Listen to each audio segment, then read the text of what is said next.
I want to thank you again for joining us today. Our webinar topic is helping Ukrainians in the US to find temporary sanctuary. My name is Ransom Widener. I'm Vice President of Pro Bono and Social Impact at SixFifty. A quick few notes before we start. Number one, we welcome your questions and your input. We really want this to be a conversation. Please use the Q&A tool at the bottom of your Zoom screen for asking questions instead of using chat. This helps us to keep track of which questions have been answered. It also lets us follow up after the webinar to answer any questions that we may not have had time to answer during the webinar. Speaking of questions, we've scheduled some time specifically at the end of the webinar for those questions and answers, but we also may be answering some of them during the presentation. So if you ask a question and you haven't seen it answered yet, and you see somebody else who asked a question later than you get it answered, it may just fit more with what we're talking about. But our goal is to answer everything we can. If we run out of time, we'll try our best to answer those questions later on. Later today, this is a question we get a lot. We're going to email everybody who registered a copy of a recording of the webinar, the entire slide deck, and any materials that our presenters would like to add. For attorneys who are joining us today, this webinar is eligible for CLE credit. So later in the presentation, we'll put a code up on the screen. I'm going to read that code aloud. You want to write that down because the code will not be included in either the webinar deck or the recording that we send out afterward. That email will, however, include a form that you'll fill out and instructions on how to submit it to get that CLE credit. And then one more quick note, you can learn more about SixFifty's tools for Ukrainians in the US, as well as those tools can be used by the organizations that work with Ukrainians in the US by visiting sixfifty.com/Ukraine. If we can move on to the next slide, we'll look at our speakers for today. We're lucky to have a packed panel. We're going to hear from my boss, Ryan Parker, who's Chief Legal Product Officer here at SixFifty, as well as Jeff OBrien, founding partner at OBrien Immigration and Executive Director of Mobile Pathways. We're also joined by two members of the pro bono team at SixFifty's parent company, the law firm Wilson Sonsini, Goodrich and Rosati. Luke Liss is Wilson Sonsini's first ever pro bono partner, and Jamie Otto is a senior associate and member of Wilson Sonsini's pro bono committee. If we can go to slide 3, let's look at the agenda. I'm sorry, then slide 4. Yes, thank you. That's the right one. We're going to start with a brief introduction of SixFifty's pro bono efforts, just to sort of set the scene. We'll talk a little bit about some background on Ukrainians who are in the US and the laws that can help them stay here during Russia's invasion. Next, Jeff OBrien will talk about ways that attorneys can help. And then Luke and Jamie are going to continue on that topic from the perspective of larger organizations, in-house counsel, legal teams at law firms, that kind of thing. Last, our Chief Legal Product Officer, Ryan Parker, is going to talk a little bit about SixFifty's free tools for temporary protected status and asylum applications and how you can use them. So let's go on to the next slide if we can. A little bit about me. My hair is much taller in this picture. I couldn't get it quite there today. I'm a former aspiring musician. I don't want to brag, but if you've ever shopped at a Hollister, specifically between the years 2015 and 2017, you may have heard a song of mine. I also regularly get checks every 3 months or so for no less than $5, no more than $10. I don't want you to be intimidated by that fame, though. Please reach out to me at probono@sixfifty.com if you have any ideas or feedback or questions about SixFifty, about our pro bono tools, ideas about ways that we can automate documents to improve access to justice. Please email probono@sixfifty.com. On to the next slide if we can. A little bit about SixFifty Pro Bono. SixFifty is the technology subsidiary of the law firm Wilson Sonsini. Wilson Sonsini, dare I say, an iconic, a legendary law firm, a Silicon Valley law firm. It's become an institution in technology and other industries. There are two parts of SixFifty's business. On one side, we use some of that expertise. We work with teams at Wilson Sonsini to build innovative solutions for businesses that help those businesses automate the employment and privacy paperwork that they need. We add new capabilities all the time. We'll expand into new kinds of documents later this year. And you can learn all about that side of the business. And if that's something you need, I encourage you to do so at sixfifty.com. The other side of the business, the part that I'm involved in, is the pro bono side, where we build free tools for those who can't afford legal help. And we do this because SixFifty believes the law is for everyone. We feel like that's what what by the people, of the people, for the people means, that the law is a thing that's ours, that belongs to us the same way that parks and libraries belong to us, but it doesn't feel that way for most people. For most people, especially non-attorneys or people who aren't well connected, the law feels like something separate, something that's either indifferent to them or maybe even hostile to them. It's complicated, it's expensive, it's literally in Latin a lot of the time. It might as well be in Latin the rest of the time. It's not accessible, but it can be and it should be. Just because something is complicated doesn't mean that it has to be inaccessible. Complex things like the law can be accessible. Think about the internet, think about your iPhone, think about Netflix, even a VHS tape. These are wildly complicated things that have been made accessible through intention and thoughtful planning and hard work. The Constitution doesn't say you have the right to understand how your iPhone works, but it does guarantee you equal protection under the law. And that's why SixFifty devotes a portion of our time and resources to creating free tools for people who can't afford legal help. We built tools that help renters and homeowners keep their homes during the pandemic, tools that have helped small businesses survive the last few years. We're building a lot of new tools this year. We're going to help people change their name, assert their gender identity legally, create a free will and estate planning documents. That's just in the first half of the year. But those are other topics for other days, other webinars. If you're interested and you have feedback, you have questions, please email probono@sixfifty.com. Today, we're going to talk about Ukraine and how to help in Ukraine. So we're going to talk briefly on this slide about the laws affecting Ukrainians in the US and those who are seeking to enter the US. I am not an attorney, so I'm going to keep this pretty high level, but the rest of our attorneys, literally every single one of the rest of our attorneys, of our presenters are attorneys. They'll be able to add some more detail there. We want everybody to keep in mind this is a dynamic situation. Changes are coming every day. There's a very good chance that we'll present something today and tomorrow there will be new information. This morning, for example, there's reports of changes, potentially major changes affecting Ukrainians at the US-Mexico border. You may have heard about changes to Title 42. These are all fast-moving objects.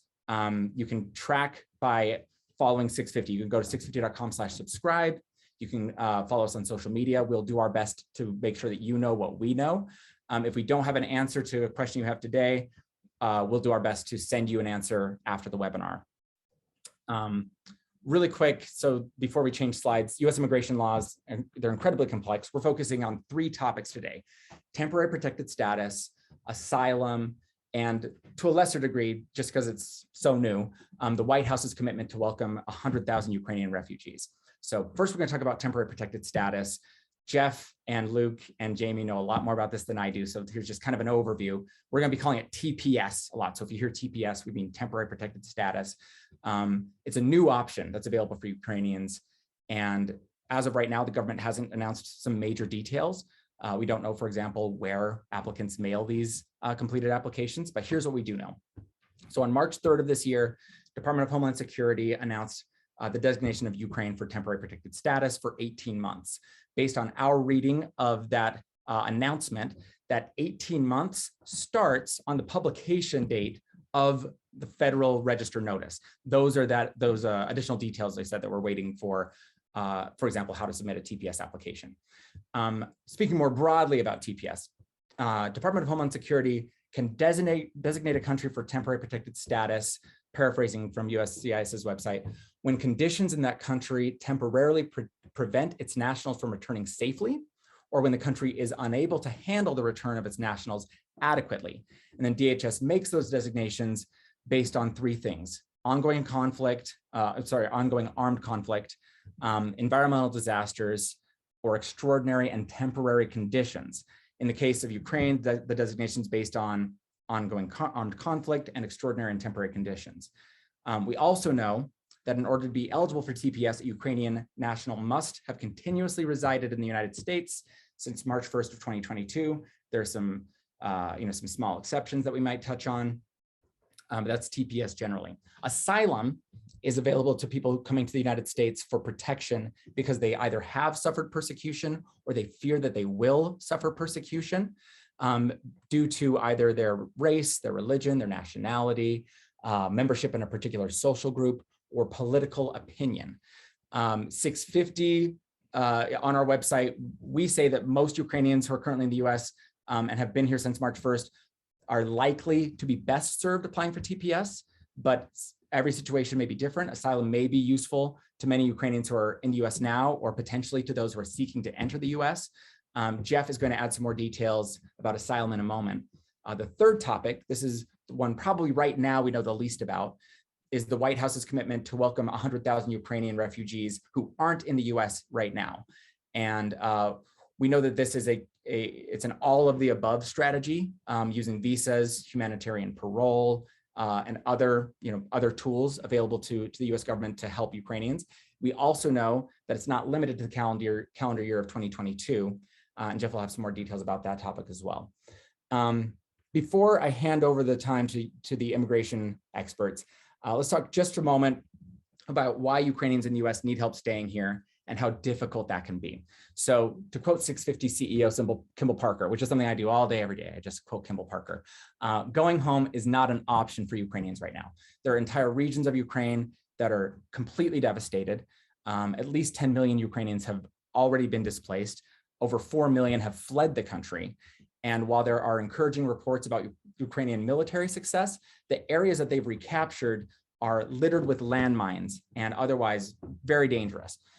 It's also important to note that nobody knows when or how this war will end. The US has designated Ukraine for TPS for 18 months.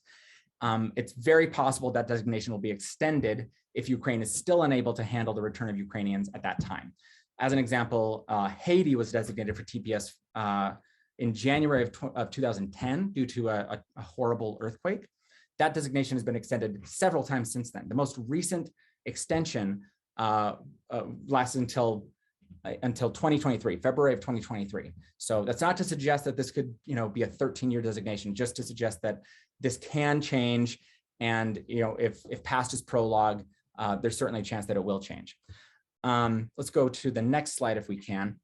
So TPS is available to many Ukrainians, to potentially tens of thousands. It's not automatic though, quite the opposite actually. Applying for TPS involves almost 70 documents if you want to work while you're here as well. Those are all in English, and there's additional documents if you want to work with an attorney. The American Immigration Council estimates, by the way, over 60,000 Ukrainians may be eligible for TPS. Other estimates put that number above 75,000. I mentioned that all the forms are in English and they have to be completed in English because according to the American Immigration Council, only about 4% of Ukrainians who are eligible for TPS speak English in their home. So later on, when Ryan's talking about SixFifty's free tools, you'll see how we've added helpful Ukrainian translations for those who speak English well enough to complete the application, but need help, understanding some of the cultural things and the legalese. For those who need the help of an interpreter, SixFifty is working very hard to build partnerships to make interpretation affordable and accessible. We don't have details that we can share right now, but if you email probono@sixfifty.com and follow us on social media, we'll make sure you have those details as they're finalized. If you're involved in an organization who is volunteering or helping or offers interpretation services, please reach out as well. Okay, so let's move to slide 10. If you're an attorney, let's see some noise in the chat room. Any attorneys in here? Any lawyers looking to help? I don't see a lot of noise, but I assume that there's lawyers in here. There we go. Great, excellent. So we expect that a lot of attorneys are going to want to help. That's, I imagine why many of you joined. Our next presenters are going to tell you more about how to do that. Let's take a quick poll really quick. If you can launch that poll for us, Trent. So simple question is just, does your organization currently have a plan to help Ukrainians in the US? So this is going to help our presenters kind of tailor their presentation a little bit. It's really interesting. It's almost split 50-50. So if your organization already has plans to help Ukrainians in the US, let us know. And that is pretty interesting, almost exactly 50-50. Let's give it maybe another minute for people to finalize their answers. It looks like got almost everybody. I think that's everybody. So let's end that poll, have a quick look at the results. So yeah, just about almost half and half, 47% do work in an organization that has a plan to help Ukrainians in the US, 53 do not. I believe that Jeff and Luke and Jamie we'll have some resources and some ideas that will help everybody, which is fantastic. So thanks so much for your answers. If we can move on to the very next slide, I'd like to introduce Jeff O'Brien. Jeff helped SixFifty with our TPS and Asylum tools. He's modest, so I won't read off all of his accolades, but I do believe O'Brien Immigration is currently working on 2,000 asylum cases. Is that right, Jeff? Yes, we have approximately 2,000 individuals that we're supporting. Wow, thanks so much. We'll have contact information for Jeff later on in the slide deck. So if you do have questions for Jeff or feedback, he's made himself available for that feedback. Feel free to take it away, Jeff. Thanks, Ransom. So I've been practicing asylum law for about 13 years, and I got into it because I did a pro bono case, maybe like some of you will be doing in the near future. And I decided that that was really interesting. And so I took on another pro bono case, and one thing led to another. And I decided that that was my calling, my career. And so I set up shop in Berkeley, where I still am today. I started as a solo practitioner, and now we're working on quite a few asylum cases. It's really what I love to do, and I work with people every day. I still practice in the court. I still go to the asylum office. We work on other applications, TPS, family petitions, and so I kind of see the whole range of what people are asking and what they need. And so over the years, I've developed kind of my list of things, my FAQs that I'm pretty sure people are going to be asking me. And then also I've learned that some things just have to be clarified before we even start talking about things. And so I just wanted to start with a few definitions so that we're all on the same page with what we're talking about going forward. And the first is the definition of refugee. And we're going to look at that against asylum seekers and asylees. And those are different. A refugee, as Ransom said earlier, is someone who's unable or unwilling to return to their home country due to race, religion, nationality, membership of a particular social group, political opinion.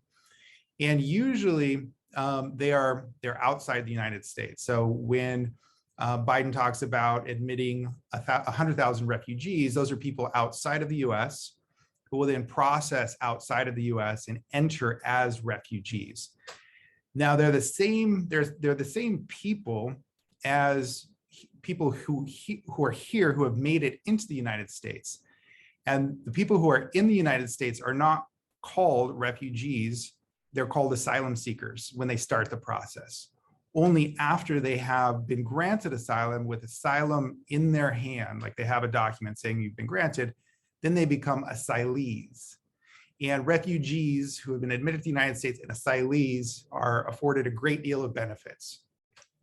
Asylum seekers, fewer benefits, but they still get some. Moreover, there's no caps on asylees or asylum seekers, which is good. Whereas the government does set caps on refugees. Before the Biden administration designated Ukraine or Ukrainians as eligible, the cap was 125,000. In Trump's era, it was about, I think, 15,000. They brought it down. Anyway, so you understand the definitions. It'll be important going forward that now let's talk about the application types. I'm not going to talk about refugees applying for refugee status in the US. That's still being worked out by the administration. I'll let other people who have experience with that talk about that. I'll talk about asylum and TPS and their similarities, differences, why you would apply for one, not the other, time commitment, things like that. So the similarities for an asylum seeker and a TPS applicant is that they're both looking to stay in the United States. And both applications come with work permits. They're the same, essentially the same people. They can't go back to Ukraine or their home country. And the other important thing is you can apply for both. So they're not mutually exclusive. You can have multiple immigration applications on at the same time. If a family member has applied for you, you can still apply for TPS, you could still apply for asylum. and the government will adjudicate each case independently of one another. So going back to the difference now between asylum and TPS, why you would apply for one and not the other. Asylum has a lot of benefits that TPS doesn't have. So asylum, if you win asylum, if you're an asylee, you can apply for family members, spouses, or children who are outside the United States to come join you in the United States. You can also, if they are already in the United States, you can include them in an application. So one parent, for example, if it's a family of 4, let's say, one grant of an asylum status to a parent covers all 4 family members. If they're in the United States. If they're outside of the United States, they would apply a second application. Long-term benefits for asylees, they do not expire, and they can convert into things like green card. And then once you get green card, if you're here for a specified amount of time, you can apply for citizenship. So there's that progression of your immigration status in the US. It does not have that with TPS. You do not need to renew asylum, your asylum status. You are granted a work permit by authorization of law, so you don't have to continue to reapply for work permits. And kind of surprisingly to a lot of people, if you have a criminal background, it may be the adjudication of your asylum application is probably a little bit more forgivable for that background. The advantage of applying for TPS is, in my opinion, if the person is anticipating leaving the United States, in other words, they're not planning on long-term duration in the United States. And as you may have heard, TPS is for 18 months, and it can be extended if the administration chooses to. They usually give you 6 months or so heads up that they're going to extend it. And so you can reapply or renew your TPS application. But the real difference is if the person genuinely anticipates leaving, they don't have family that they're trying to bring here, because if you file an asylum application and you end up leaving the United States, there can be some negative consequences for that. And that is, can be very tricky to withdraw an asylum application. And if you can't withdraw an asylum application, they can, and you don't show up for like an asylum interview, they will send your case to court. And if you don't show up for court, the judge can order a removal order. And then if you have a removal order against you, it can be very difficult coming back to the United States. Whereas if you had a TPS application and you leave the United States, it's not gonna convert to a removal order, something like that. So those are kind of the key differences. The screening tips, I'll go over a few screening tips for TPS and asylum. For TPS, you had to have been continuously residing in the United States since March 1st, so that's very recent. You'll need things like your I-94. You may have to show continuous residence, so basically documents with your name and a date showing that you're in the United States. You're going to want to screen people for felonies, misdemeanors, because a felony or multiple misdemeanors will prevent you from getting TPS. You're going to want to screen for dual citizenship, how the person entered the United States. So for example, if someone has Ukrainian nationality and Polish nationality, and they came to the United States using a Polish passport, that may be very difficult for them to get TPS or asylum. You just have to screen for that. And offers of residency by other countries. You're going to want to screen for if the person came to the United States through other countries or was living in another country. Offers of residency by that country could prevent one of those applications or both of those applications from moving forward. And you just going to have to do some more research on that. In terms of your asylum application, there's kind of the the main thing I would encourage people to review with clients is that there are multiple boxes you can check for your nexus or the grounds for asylum. And we mentioned those earlier. The political opinion and nationality. From an attorney's perspective, you want to put more rather than fewer. So nationality would certainly be a box to check. And then the political opinion one is one that would be fleshed out a little bit more. And in my opinion, if someone says that they are politically active or they've spoken up against the Russian government, and that could be a reason for them to fear going back, you're going to want to, on an asylum application, you're going to really want to dig down into that, because in the asylum interviews generally are several hours long, 3 hours long traditionally. And they're going to ask you many questions about that background, about why you think that you'll be targeted for your political views. And the last thing that anyone wants on an application is being unable to substantiate something you're saying, or for the asylum officer to think that something is off or that you're exaggerating, because it would be terrible to lose a case because someone has decided to create a background for him or herself that doesn't exist, when it's so clear that people from Ukraine deserve asylum right now. But I've seen that from other countries where people try to kind of bolster their claim, and in bolstering their claim, it doesn't sit well with the asylum officer if they think that there's something wrong.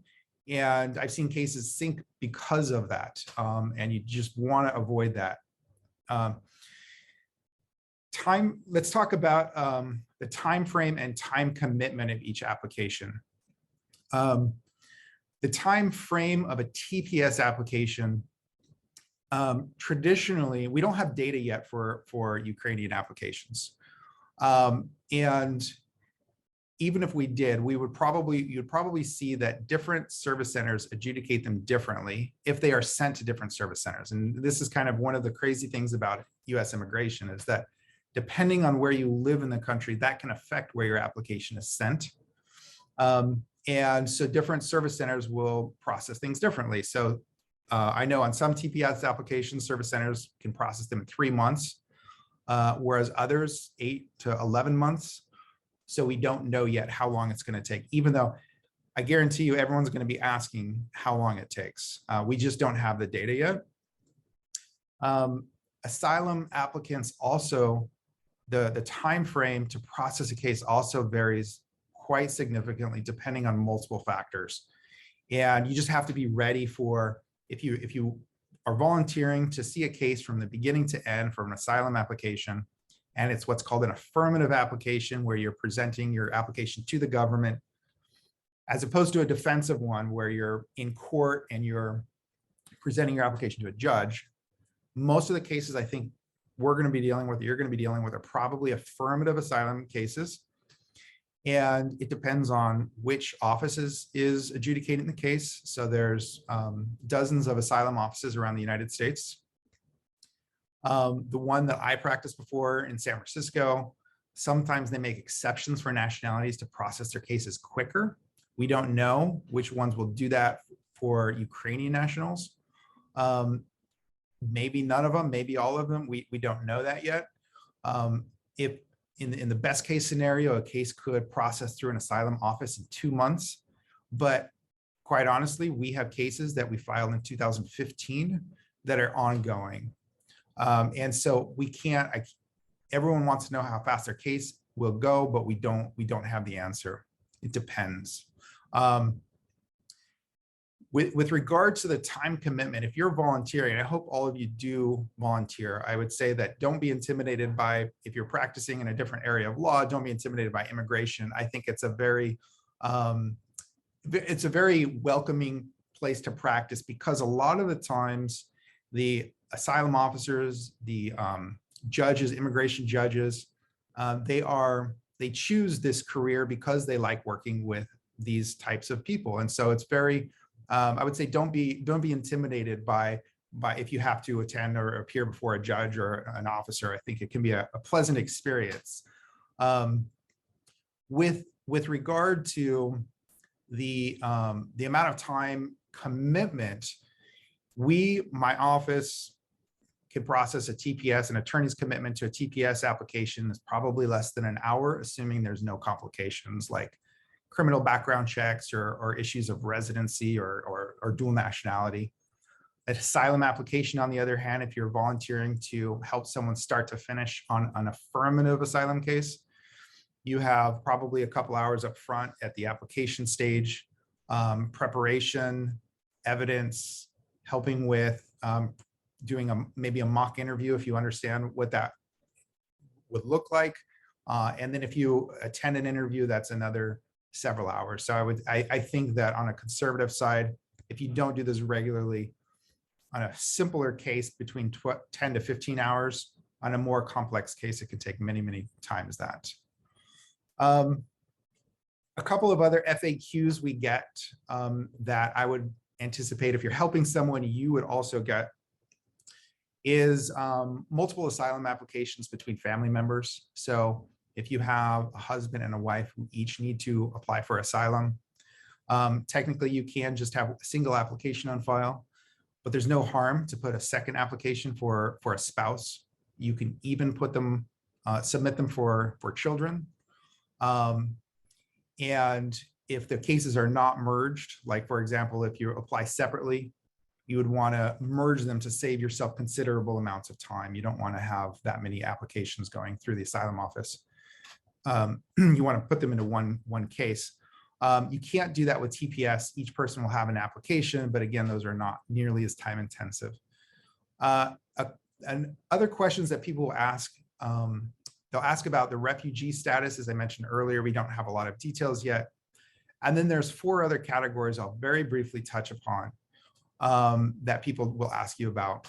One of them is about immigrant visas, like can my relative go to the embassy in Poland or wherever they are and apply for like a student visa or a tourist visa to come to the United States and then seek asylum here. Now, I know people do that, but if the US government determines that that's what you're doing, they'll deny your visa.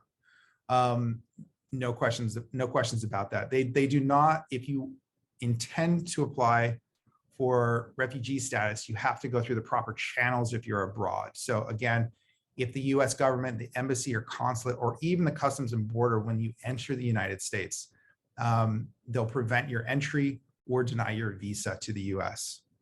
Another question people will ask is about, what about if I have an application on file, let's say I'm a US citizen and I'm applying for my Ukrainian spouse or children, you may be able to expedite that process. Just keeping, I can't go through all the details today, but just keep that, you can keep that on your radar.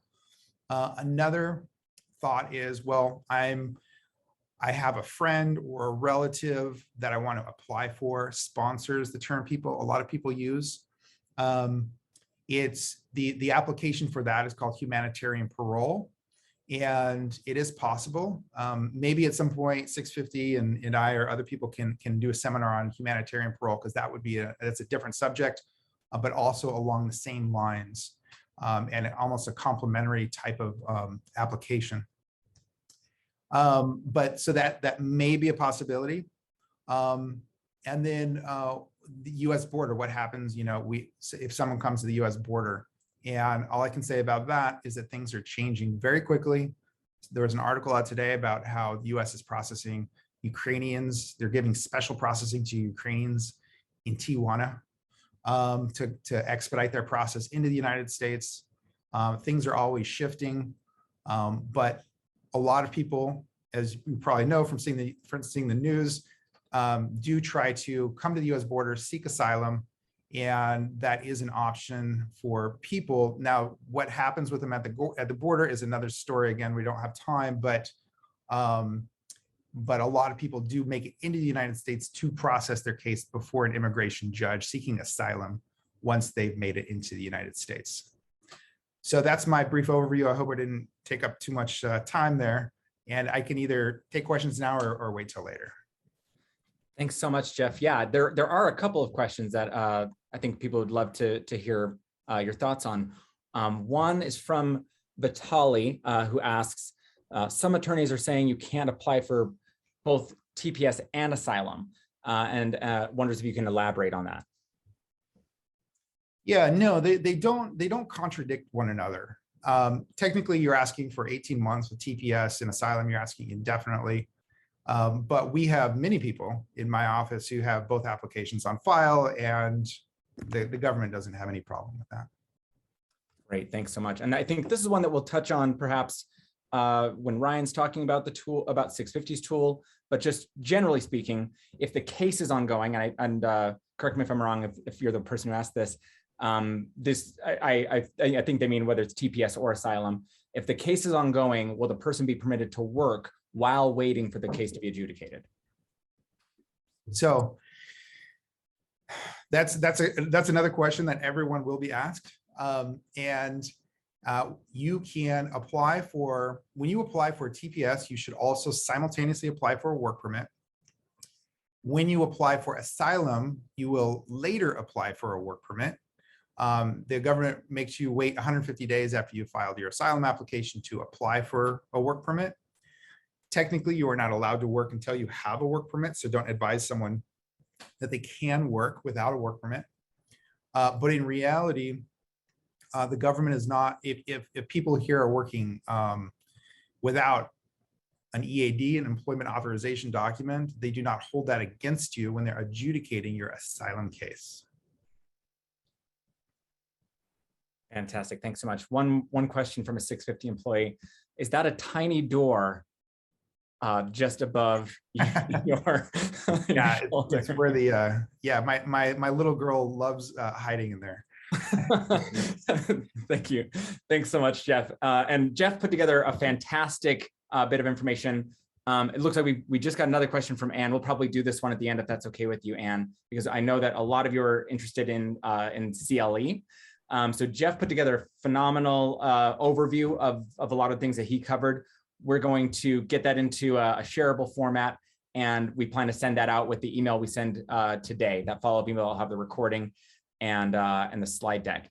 Speaking of Wilson Sonsini, I'm very happy to introduce our next presenters, Luke Liss and Jamie Otto. Luke and Jamie are deeply involved in Wilson Sonsini's pro bono work, which includes last year over 70,000 hours of pro bono work that was done.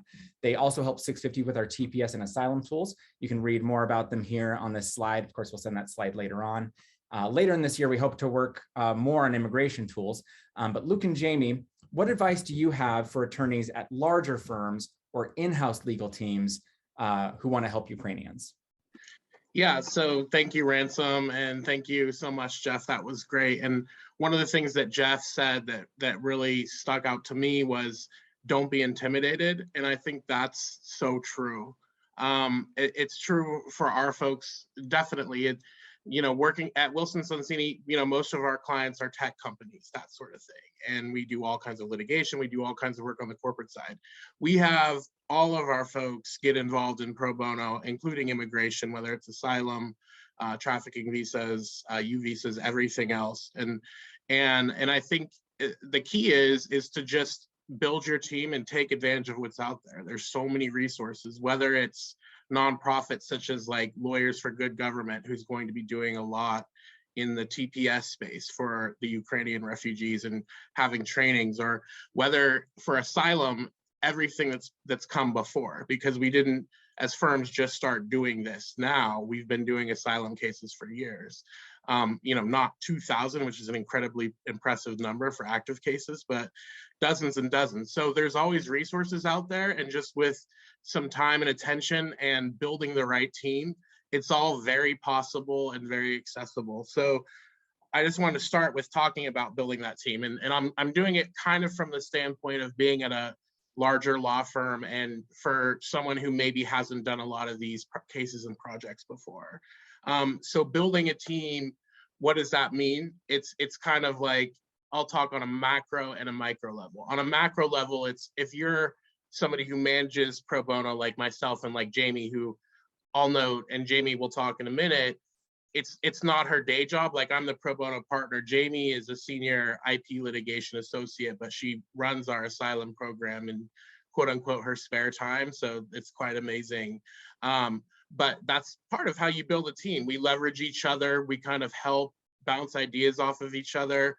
We work with the nonprofits and we mentor the associates who are working on asylum and other immigration cases. And in doing that, we've built up a level of institutional knowledge where we can handle things that come up, where we kind of know what to do when an issue comes up in a particular case. And I think that's something on a macro level larger firms will usually have. And if they don't, that's something to contact your pro bono people, your pro bono leaders about, and see what resources are available. Another example of that is Rodolfo Munoz, who works with Ransom a lot on these tools and everything else. He knows more about immigration law probably than anyone at our firm. He's the staff pro bono coordinator, but he wrangles clients. He knows how to do all the forms, and we'll talk about how important it is to get everything exactly correct. He knows how to interact with clients, and he really knows how to bring the attorneys along and keep a constant rhythm to these projects. So identify that internal expertise at your firm or at your company. And if it doesn't exist, start building it. Micro level on your individual case and project. You don't want to do one of these projects on your own. Like, and I know TPS is perhaps less involved. Maybe it's a few hours for an application, but you're still going to want to go over that several times with the client for reasons we'll discuss in a little bit. And asylum is, especially for people who aren't experienced, very intensive, and you're going to want to build in times for things like practice interviews and making sure everything on the form is exactly correct, and just things like even building trust with your client is so important. So how to do that is, for an asylum case, we usually try to match up people in teams of at least 2 or 3.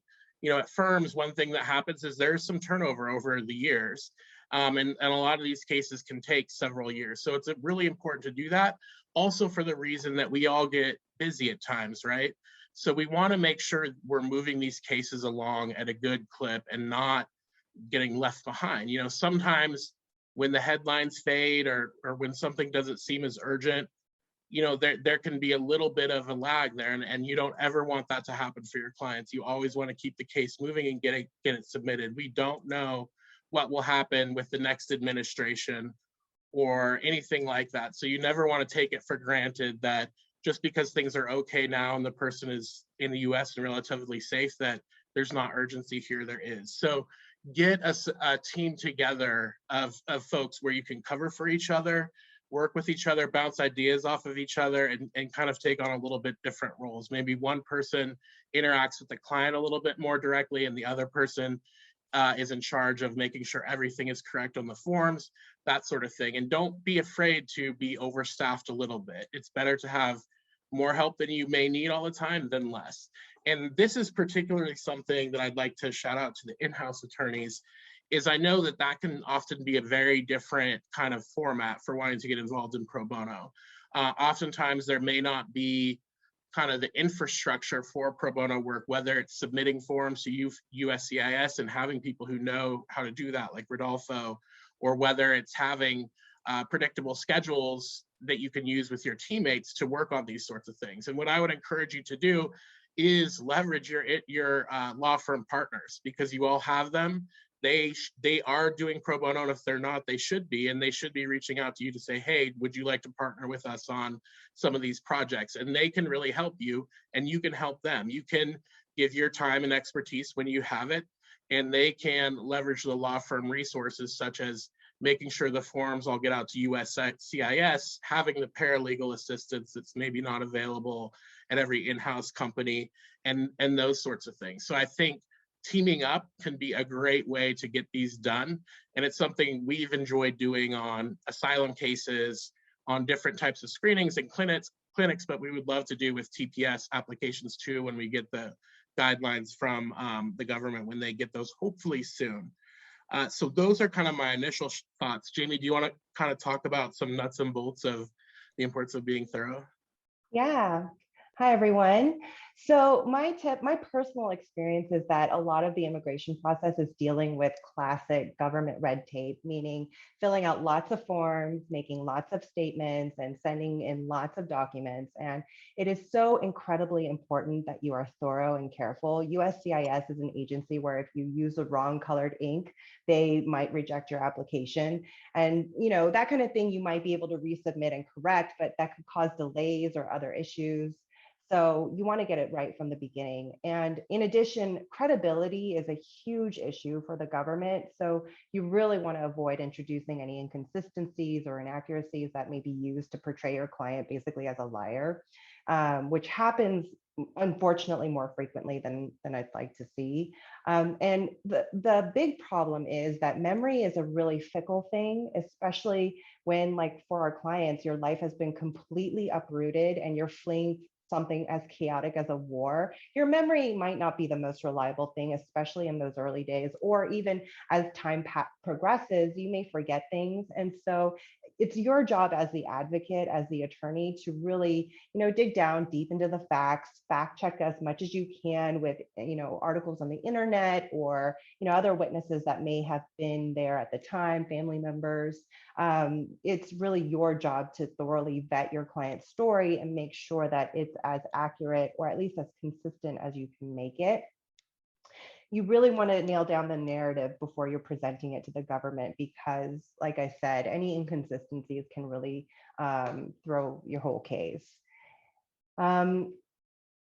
The other tip I would have kind of along those lines is make sure that every single filing to the government, every single statement made is consistent. And if you have family members for your client that are also in the immigration process, I would even encourage you to reach out to their attorneys if they're represented, or reach out to those family members just so that you can double check and see if there are any inconsistencies that you will need to explain, because I have had cases where the government or the judge is cross-checking the different stories among the different family members, even if they're separate cases or files. The last tip that I'll go over is, like, you really do want to build trust. And a lot of our clients are fleeing places where the government or officials or different people cannot be trusted, or information can easily be used against them. So I think the first instinct of a lot of our clients is to not be totally forthcoming, because they never know when information can be used against them. And so it's really important to build a rapport and build a relationship with them so that they can trust you to and give you all the information that you need. And 9 out of 10 times, that information, the information that they're kind of holding tight, is the information that will really help their case, because it shows, it demonstrates their persecution, it demonstrates how difficult their life is, but they might not always want to, put that out there. And so I think spending the time to get to know your client and make them feel safe is really valuable.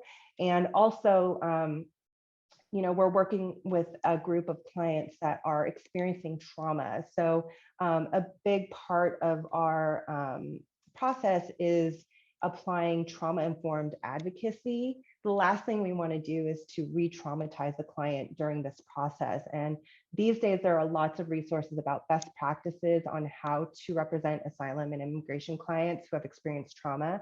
So I highly encourage everyone to look out for those resources and maybe attend a webinar or read an article, because it can really help you be a better advocate. Yeah, if I could just piggyback off a couple of those great points. One thing that Jeff mentioned earlier is going through proper channels, and I think Jamie hit on this well, is there are no shortcuts in this process. Everything has to be perfect. Everything has to be correct on forms. There's no back channels that can speed things up. And that's why it's also important to set expectations with your clients as well. Like, look, we don't know exactly how long this is going to take, but everything has to be dotting every I, crossing every T perfectly the way USCIS wants it. And again, that's where building a team with expertise over time can really help with that. Like, once people do a few TPS applications, leverage them to help the new people doing it do it correctly. And then building trust and being thorough too. I thought Jamie did such a good job of that. It reminds me of some of our cases we've done together where we've kind of worked together. And, you know, sometimes, like she mentioned, clients may give incorrect information the first time, the second time you ask them for something. And it's not because they're trying to lie to you or they're bad people. It's because memory is very subjective, and people will remember things at different times, or they'll be embarrassed or ashamed or just not really familiar with this process. So be very patient with them and ask things different ways. And don't be afraid to go over everything more than once. Like as a practice, we tend to do it several times, especially on difficult and important issues, but use that trauma-informed kind of communication style as well. One thing I think we fall into as attorneys oftentimes, especially in big law, is we're used to like speaking to each other in that weird attorney speak and in that weird rhythm that we all use, where it's very fast. We assume we know what we're talking about when we talk about concepts like privilege and things like that. Our clients don't. Even our normal clients don't speak that same language. People from another country who've been through things that we can't imagine, no. Slow down, take your time, calm down, be present, and walk them through why the concept of privilege and why it's important not to talk about certain things that we're talking about in meetings to other people, even family members at times. Walk through everything, why we're asking them the difficult questions we are, and why it's important that they give us all of that information to make the best possible case. And I do think it's very important when you're doing things like practice interviews for asylum. I think that is crucial, and I think it's made the difference in multiple of our cases.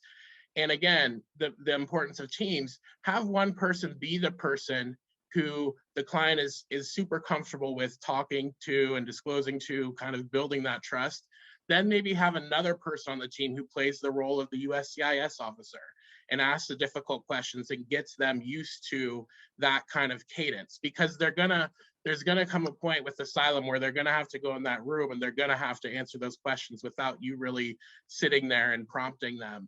And it's gonna be stressful and it's gonna be difficult. So I think, you know, practice, I totally disagree with Alan Iverson. The importance of practice is key in all of these things, both for your skill set and in terms of getting the client ready to put their best foot forward. So I think a lot of great points there. And again, I am really encouraged by all the people that want to get involved, and don't be intimidated and jump in and do so. It'll be life-changing. Thank you so much, Luke and Jamie. I appreciate the Allen Iverson reference, Luke. We have some great questions in the chat. We'll do our best to answer those during the webinar. If we don't get around to all those questions during the webinar, we will follow up with you afterwards to answer your questions. In these last few moments, I want to turn the time over to my boss, SixFifty Chief Legal Product Officer, Ryan Parker. Ryan's going to tell you a little bit about SixFifty's new Ukraine tools available at sixfifty.com/Ukraine and how people can use them. Thanks, Ransom. I think this has been a great webinar, and I really appreciate how Jeff had kind of dug into the nuances of these applications and how Jamie and Luke kind of explained how firms can get involved, because I think there's a huge need here for people to help Ukrainians with these types of applications. And when we looked at what we could do to help at SixFifty, what we do well is automate complex documents. We automate 50 state employee handbooks, employment agreements, privacy policies, and we looked at this application and thought, you know, what can we do to help? And I think what we have tried to do here is create a free automation tool that we hope will allow attorneys like Luke and Jamie and Jeff to be able to help people to apply for TPS and asylum more efficiently, so that they can do that in potentially some less time, and then maybe they can help more people.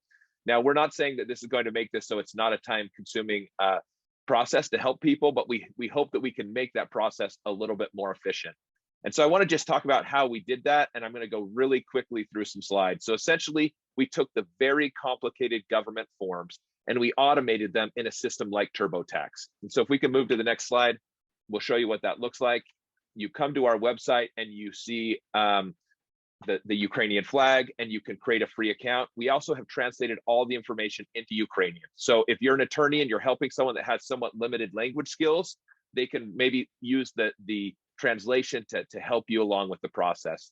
After you click on that you want to start an account, if we can move to the next slide, they'll have to put in, and attorneys can do this, and they can actually create an account and they can use it to do multiple applications. So they'll put in their email address and a password, and it will create an account for them.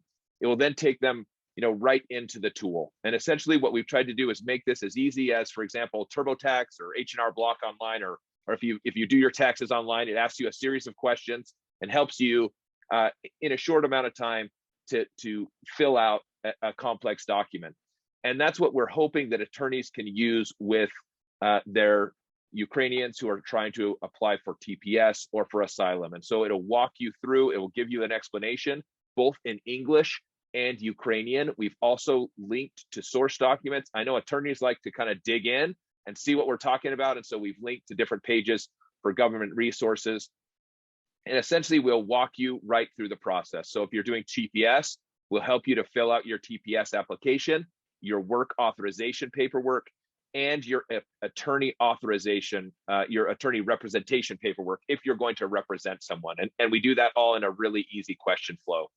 We also, when the process is over, if we can move to the next slide, we'll generate the documents. They'll look exactly like the USCIS documents. We've been working with the awesome team at Wilson Sonsini to help create these forms.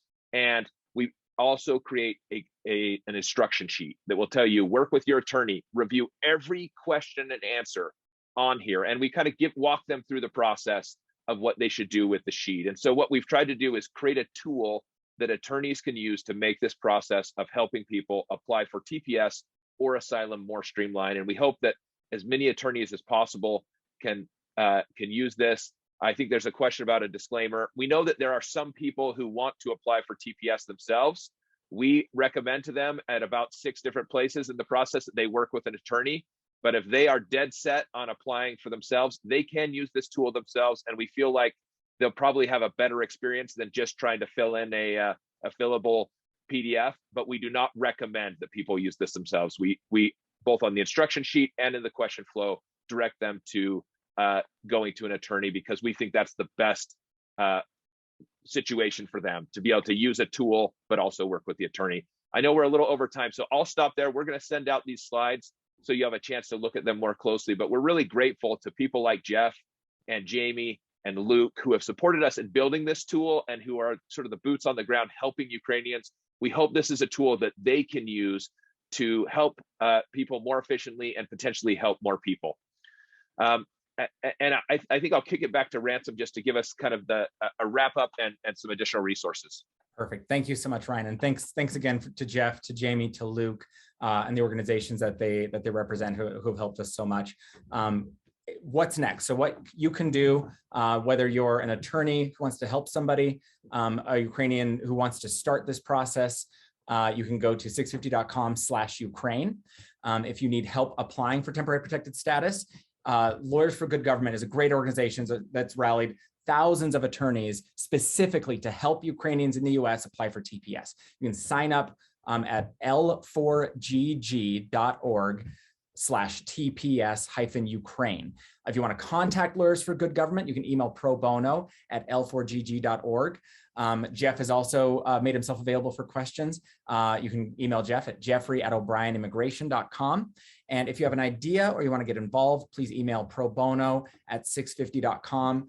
That's also a great way to keep updated on other resources like interpretation that we're working very hard to build relationships to make that more accessible and affordable. We appreciate everybody's time. We recognize we've gone a few minutes over. We'll send out that follow-up email later today with a webinar recording, today's entire slide deck, minus the CLE code, with instructions to get CLE for those who qualify. Thank you so much again, and have a great day, everybody.